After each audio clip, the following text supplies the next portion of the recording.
এখন আর দেখা যায় না সততার প্রতীক লেখা ব্যানার। পশ্চিমবঙ্গবাসী সেটা আর খাচ্ছে না। উন্নয়ন হারিয়ে গেছে কোন কানাগলিতে। বাংলার মেয়ে, পায়ে প্লাস্টার, না এসবও আর চলবে বলে মনে হচ্ছে না। সেই যে বলে না, ন্যাড়া বেলতলায় একবারই যায়, তা পশ্চিমবঙ্গবাসীরা তো তিনবার গেছে, আর তো যাবে না বলেই খবর রয়েছে। খেলা মেলা তো আর ফাঁকা মাঠে হবে না। খানিক ধম্ম নিয়ে খেলতে নামা হলো, সেও ছড়িয়ে ছিটিয়ে একাকার। ভগবান নিশ্চয়ই মুচকি মুচকি হাসছেন আর ভাবছেন কি আস্পর্ধা। তাহলে অগত্যার গতি কি? গতি এখন সবেধন নীলমণি একটাই, অবৈধ ভোটার। যেমন করে হোক ধরে রাখতে হবে এই অবৈধ ভোটার ভাণ্ডার। চুলোয় যাক রাজ্য, চুলোয় যাক দেশ, গদি আমার চাই, ব্যাস।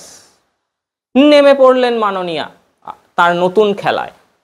বাজার গরম করার শেষ অস্ত্র বাংলা ও বাঙালি ইস্যু। সেই যে প্রবাদ বাক্য, এলোমেলো করে দে মা, লুটে পুটে খাই। নমস্কার, আমি শুভ্র চট্টোপাধ্যায়, আর আপনারা দেখছেন মাধ্যম। কিভাবে মমতা ব্যানার্জি বাঙালি সমাজকে প্রতারণা করছেন জানতে সম্পূর্ণ দেখুন ভিডিওটি। আর এ বিষয়ে আপনাদের মতামত অবশ্যই নিচের কমেন্ট বক্সে জানাবেন। আর আমাদের চ্যানেলটি লাইক ও সাবস্ক্রাইব করতে একেবারেই ভুলবেন না।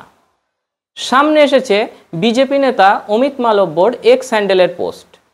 সরাসরি তিনি প্রশ্ন ছুড়েছেন মমতা বন্দ্যোপাধ্যায়কে।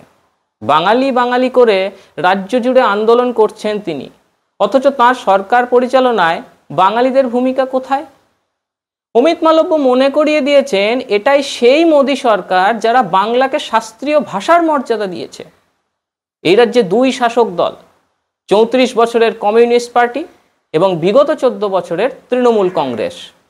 দুদলই কেন্দ্রে কংগ্রেসের সঙ্গে সরকারে থেকেছে, কিন্তু কখনো বাংলাকে শাস্ত্রীয় ভাষার মর্যাদা দেওয়ার দাবি একবারের জন্যও তোলেনি তারা।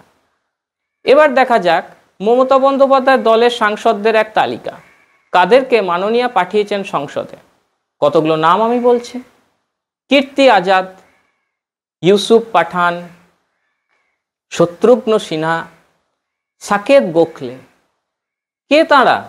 বাংলার প্রতিনিধি। মমতা রাজ্যসভায় পাঠিয়েছিলেন এক কেডি সিংকে। কে সেই কেডি সিং?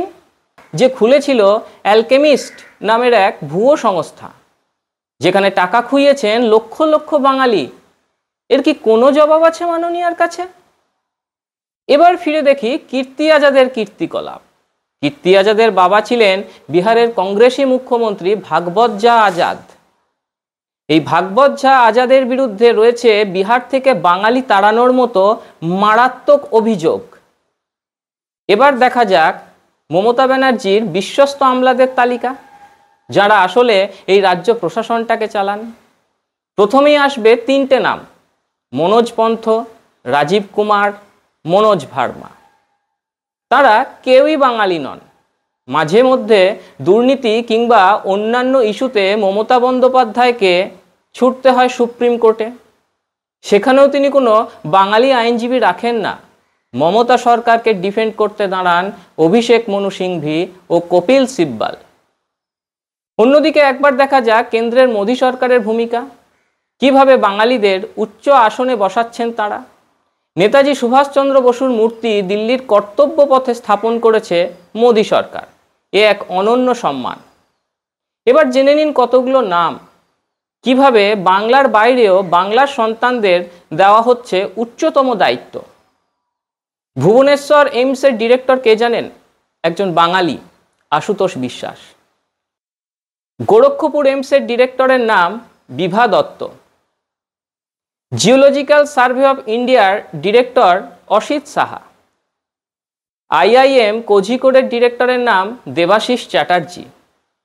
আইআইএম শিলংয়ের বোর্ড অফ গভর্নরের দায়িত্বে রয়েছেন এক বাঙালি মহিলা, তিনি মৌসুমী ভট্টাচার্য।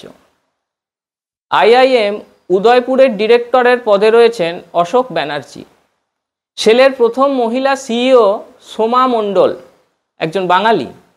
আইআইটি দিল্লির ডিরেক্টর একজন বাঙালি, রঞ্জন বিশ্বাস। আইআইটি বারাণসীর ডিরেক্টরের নাম অমিত পাত্র। প্রয়াত বাঙালি অর্থনীতিবিদ বিবেক দেবরয় ছিলেন প্রধানমন্ত্রী নরেন্দ্র মোদীর মুখ্য অর্থনৈতিক উপদেষ্টা। সবশেষে জানিয়ে রাখি, যে রাজনৈতিক দলটির শাসনকালে আমাদের ভারতবর্ষ আজ বিশ্বের তৃতীয় অর্থনীতি হবার দিকে নিশ্চিত এগিয়ে চলেছে, সেই রাজনৈতিক দলটির প্রতিষ্ঠাতাও কিন্তু একজন বাঙালি, বাংলার বাঘ আশুতোষ মুখার্জির সুপুত্র ডক্টর শ্যামাপ্রসাদ মুখার্জি। নিজের ক্ষমতা ধরে রাখতে বাঙালি নিয়ে মমতার এই নতুন খেলা কি সফল হবে? কি মনে হয় আপনাদের? জানান আমাদের কমেন্ট করে। কেমন লাগলো আমাদের এই প্রতিবেদন জানাতে ভুলবেন না কিন্তু। সঙ্গে থাকুন, দেখতে থাকুন মাধ্যম।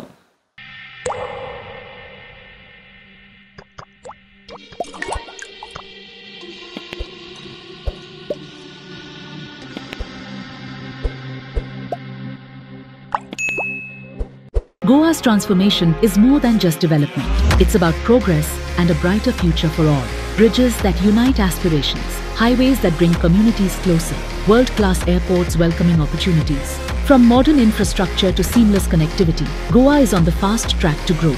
Under the decisive leadership of Prime Minister Narendra Modi and Chief Minister Dr. Pramod Sawant, the double-engine Sarkar is driving Goa towards Vikasit Bharat 2047, a future of prosperity, innovation and limitless possibilities.